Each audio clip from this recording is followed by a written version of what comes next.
Hello दोस्तों, welcome to our channel. तो आज है हम लोगों का टारगेट डे 6, लेकिन इस टारगेट डे 6 को छोड़ते हुए उससे भी ज्यादा इंपॉर्टेंट नोटिस के बारे में बात करते हैं, जो आप लोगों ने देखा होगा, जो आप लोगों का नोटिस अभी देखने को मिला है कि भैया जून 2023 तक कोई वैकेंसी नहीं आने वाली है। क्या सच्चाई है? क्या सच में ऐसा होने वाला है? तो गाइज मैं आप लोगों को बता दूं, सबसे पहले आप ये समझिए 2018 में वैकेंसी आई थी ग्रुप डी की, उसके बाद 2019 में भी आ गई। क्या आपको लग रहा है कि 2018 के बाद 2019 में वैकेंसी आनी चाहिए थी? बिल्कुल नहीं आनी चाहिए थी ना, क्योंकि 2018 में तो वैकेंसी भरी ही गई है, तो 2019 में कहां से आ गई? वो हम सब के लिए भी चौंकाने वाली बात थी। किसी को अंदाजा नहीं था कि 2019 में ग्रुप डी दोबारा से आ जाएगा, क्योंकि 2018 में तो ग्रुप डी आया ही था। उसके बाद फिर 1 लाख पद कहां से निकल के आ गए? चलिए, ये बात तो रही एक। दूसरी बात मैं आप लोगों को बता दूं, ऐसा पॉसिबल नहीं है कि जब अगर 64,000 पद उस टाइम पे आए थे एलपी टेक्नीशियन के, तो अभी जो पद खाली होंगे वो उसके थ्रू भर लिए जाएंगे। ऐसा तो पॉसिबल नहीं है कि भैया एक वैकेंसी 64,000 निकाली गई थी और कोई ऑफिशियल नोटिस भी नहीं आया है कि भैया हमने वो वैकेंसी बढ़ाई है, घटाई है, उसके बाद जो आगे के पद खाली होंगे वो इस वैकेंसी के थ्रू तो नहीं भरे जाएंगे। फिर ये ऐसा हो क्यों रहा है, मैं आप लोगों को बताऊं। बहुत सारे लड़के हैं, देखिए जिस लड़के का सिलेक्शन हो रहा होता है ना, वो फिर एक जगह सिलेक्शन नहीं लेता है, वो कई जगह सिलेक्शन लेता है। अगर लड़का पढ़ने में अच्छा है तो फिर एक जगह सिलेक्शन ले लिया, तो उसकी तैयारी इतनी अच्छी हो गई होती है कि जिस टाइम पे उन्होंने और एग्जाम दिए होते हैं तो उसके वहां भी सिलेक्शन हो जाते हैं। अब अगर किसी लड़के का एलपी में सिलेक्शन हुआ था, उसने अपनी तैयारी कंटिन्यू रखी, या उसी टाइम पे उसने कोई और भी एग्जाम दे रखा था, तो उसका एसएससी में भी सिलेक्शन हो गया। उसे एसएससी में दिल्ली मिल रहा है, वो दिल्ली का खुद है, दिल्ली पहुंच गया। ठीक है, इस तरीके से ये जो सीट्स हैं वो सीट्स खाली होती रहती हैं। अब जब सीट खाली हो रही हैं, और फिर अभी कुछ स्पैड के बारे में भी आया था, अब आप लोगों को पता तो नहीं है। स्पैड का मतलब होता है सिग्नल पासिंग एट डेंजर, मतलब लाल में सिग्नल पार होना। तो उसके लिए भी एक कमेटी बनी है, उसमें देखा गया कि भैया क्या कारण है जिसकी वजह से इस तरह की चीजें हो रही हैं। तो कि लोको पायलट्स को नींद नहीं मिल रही है, इसका क्या कारण है कि भैया वैकेंसीज कम है, मतलब स्ट्रेंथ कम है। तो इस तरह के डिसीजंस लिए जा रहे हैं जल्दी में कि भैया जो लोगों की भर्ती होनी थी रियल में, उन लोगों को तो कम से कम भर लिया जाए। जो लड़के छोड़ के चले गए हैं उनकी वैकेंसी को तो भर लिया जाए। ऐसा पॉसिबल ही नहीं है कि भैया अगले साल तक की जितनी वैकेंसी है उन वैकेंसी को लाओ और फिर जिनकी वेटिंग है उनको रख लो। ऐसा नहीं होता है।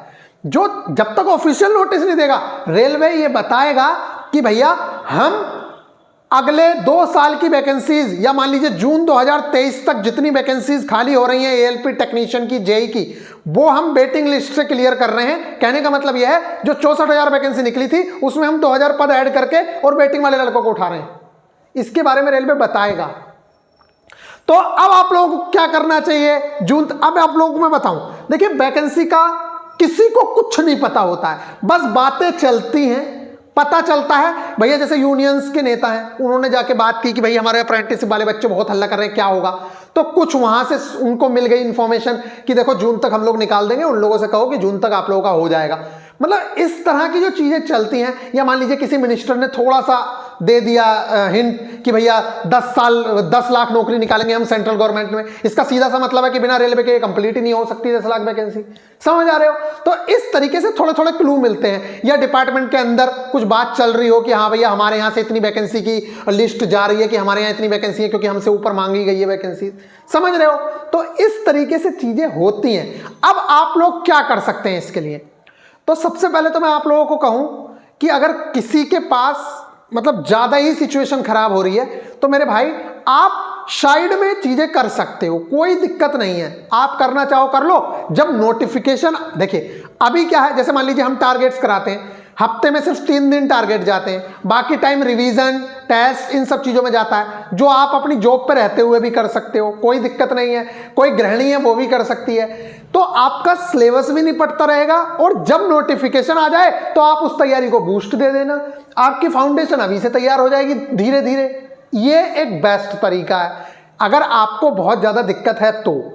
लेकिन मैं इतना जरूर कहूंगा, जब नोटिफिकेशन आ जाएगा उसके बाद एग्जाम की डेट आपको दिख जाएगी कि भैया नोटिफिकेशन आ गया, मान लीजिए फरवरी में आ गया या अप्रैल में आ गया।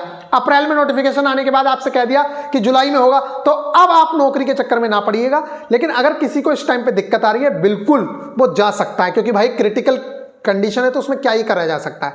लेकिन अगर आपके माँ बाप आप पे खर्चा कर रहे हैं, आपको पढ़ने के लिए कह रहे हैं कि भैया आप पढ़ लो, कोई दिक्कत नहीं, हम संभाल लेंगे, और तो प्लीज आप उस चीज को अपने आप को उस लायक बना के रखो कि जिस टाइम पे वैकेंसी आएगी, चलिए जून में ही आएगी, जून में आएगी तब भी मैं फोड़ दूंगा, जिस टाइम पे वैकेंसी आएगी उस टाइम पे आप कर पाओ, ये वाला एटीट्यूड रखो। ये तो सबको पता है, जब हमने ग्रुप डी की गाइडेंस मैंने शुरू की थी उस टाइम पे भी बच्चे ये बोल रहे थे कि अरे अब इतना टाइम ना बचा जो एनसीईआरटी कंप्लीट कर लेंगे, इतना टाइम ना बचा जो हम बेसिक से कर लेंगे। और पेपर कब हुआ आपको भी पता है कि हमारे प्रोग्राम को भी 1.5 साल तक चलते चलते हो गया था। इसलिए आप इस चीज के चक्कर में मत रहिए, चलिए छोड़ दीजिए कि वैकेंसी आ गई, ये आएगा वो आएगा। ये सब लोगों का या तो अंदाजा है या किसी के पास कोई क्लू है, कहीं से कोई इंफॉर्मेशन मिलती है तो वो आप लोगों को तक चली जाती है। ये आप लोगों को सिर्फ इसलिए है कि आप पढ़ाई में मन लगा के तैयारी करते रहो, अदरवाइज क्या होगा, आप लोग तैयारी ही नहीं करोगे। आप लोग सोचोगे जब वैकेंसी आएगी तब करेंगे, और जब वैकेंसी आएगी तब करेंगे के चक्कर में रहे तो सीजीएल में ऐसा कौन सा लड़का है, मुझे ये बता दो, कोई एक लड़का ऐसा बता देना जिसने इस जब वैकेंसी आई उस टाइम से तैयारी करी हो और वो आगे तक निकल जाएगा।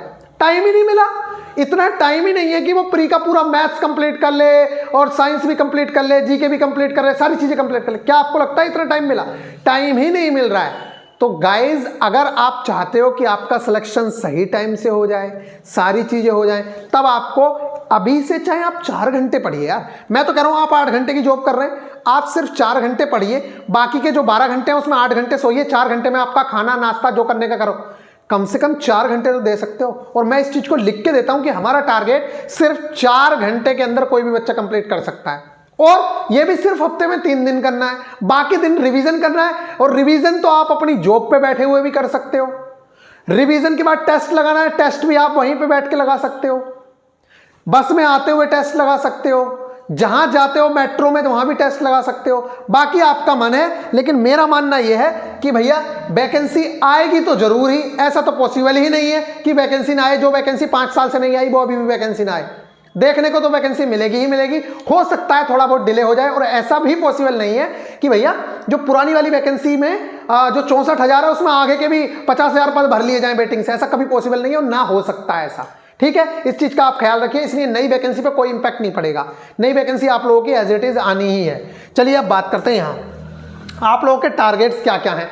तो गाइज आई होप कि आप लोगों को सारी चीज दिख रही होगी। अब हम लोग बात करते हैं आप लोगों के टारगेट्स की। चलिए इस पे भी हम थोड़ा सा बड़ा कर लेते हैं, और बहुत धीरे धीरे चल रहा है, बहुत धीरे धीरे, इतना ज्यादा डेप्थ में या इतना ज्यादा बहुत बड़ा बड़ा नहीं चल रहा है कि भैया एक दिन में टारगेट ही पूरा नहीं हो रहा है। वो उस टाइम पे चलेगा जब एग्जाम की डेट आ चुकी होगी, उस टाइम पे हम लोग भी तेजी में रहते हैं। अभी हम लोग भी धीरे धीरे कर रहे हैं, इतना टाइम है हमारे बच्चे के पास कि वो बहुत ही आसानी से सारी चीजें कर सकता है।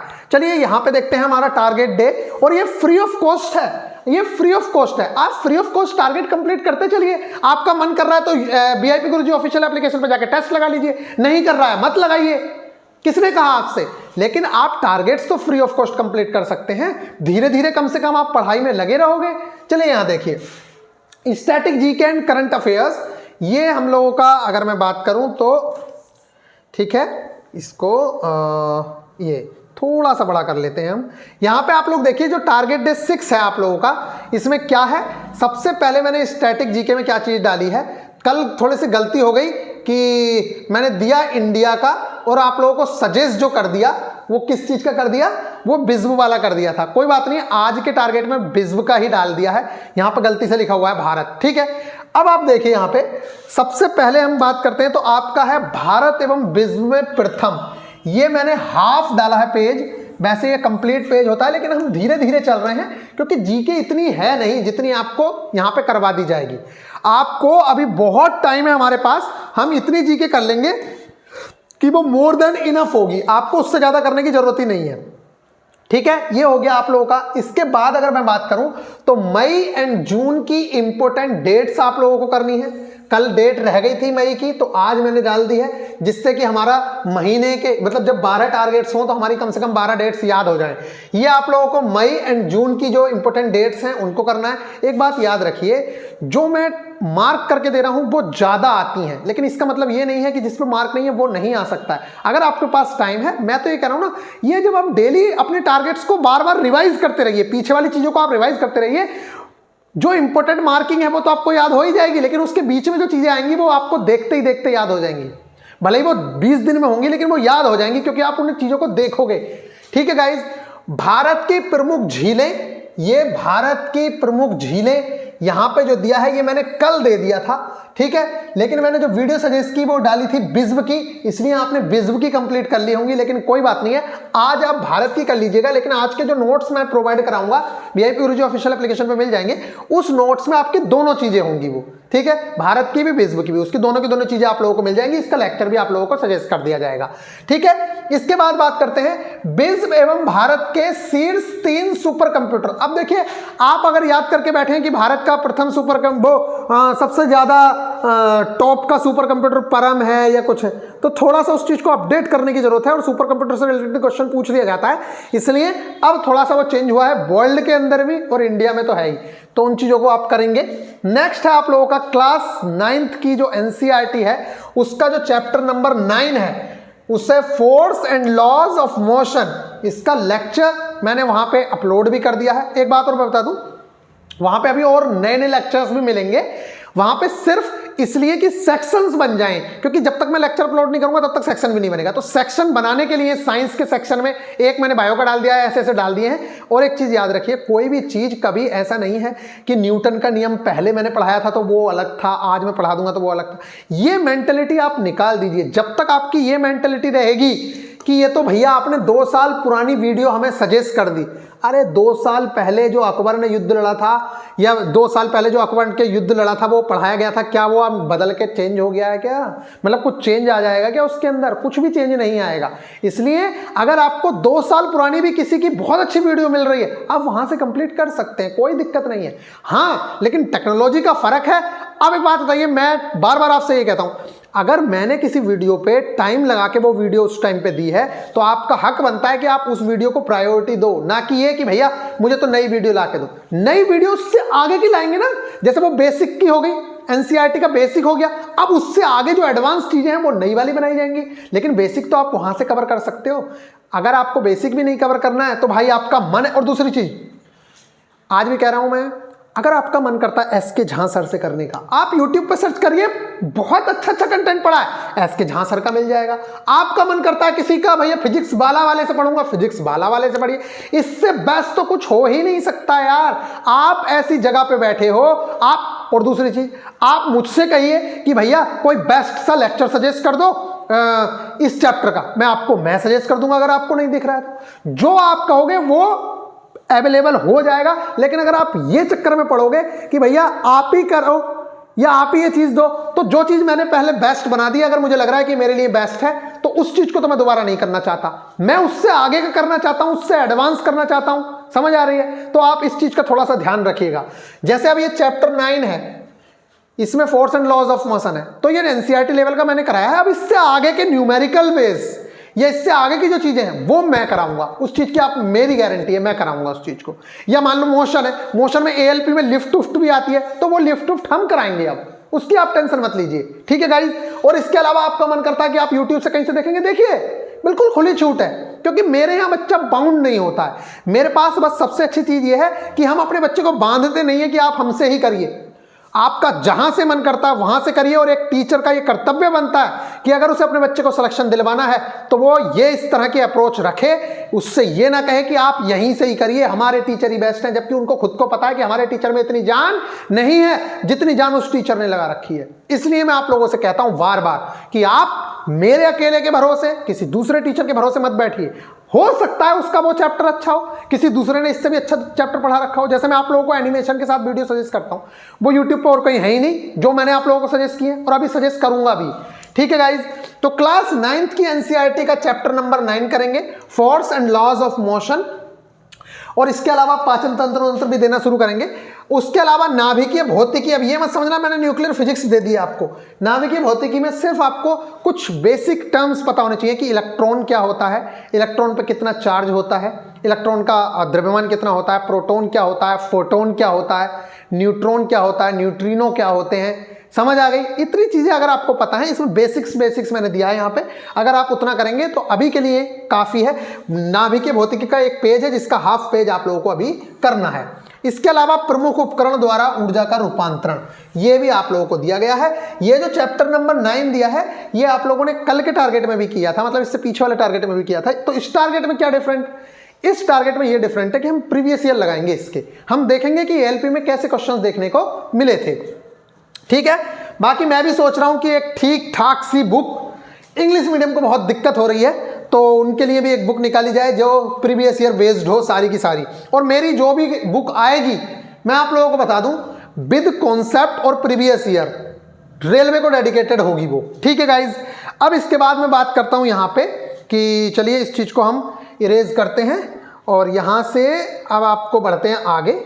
आप लोगों को जो मैथ्स है, मैथ्स में क्या चीज डाली गई है इसको थोड़ा सा देखते हैं। यहां दिख रहा है ना, ये मैथ्स में आप लोगों के लिए क्या चीज डाली गई, चलिए थोड़ा सा ऐसे नीचे कर लेते हैं। हाँ ठीक है, मैथ्स में आप लोगों ने देखा होगा, अरे यार इसको क्लियर करो, ओ माय गॉड ये क्या हो गया, अच्छा ये आ गया।